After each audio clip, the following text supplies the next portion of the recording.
la température augmente, ça veut dire que ça a des conséquences sur le climat. Est-ce qu'on doit modifier nos activités? Et tout ça, c'est aussi penser notre vie de demain.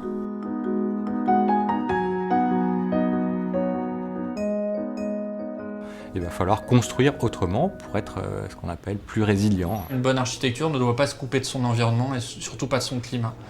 Et quand on voit justement les anciens, par exemple à La Réunion, les cases créoles, elles étaient construites avec tout ce sens-là.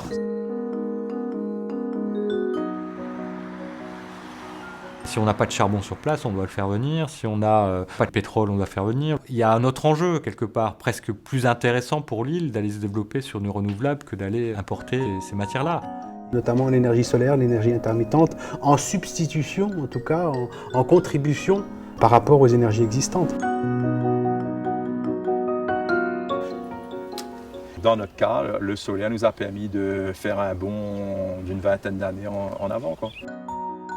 Maurice Île Durable, c'est essentiellement une vision d'une société.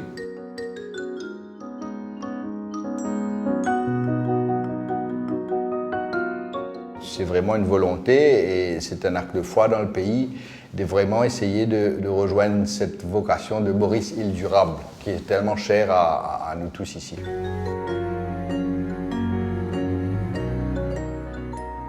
Enfin, nous allons pouvoir, nous, les êtres humains, dans la société, jouer un rôle de construction et de planification de notre avenir. On ne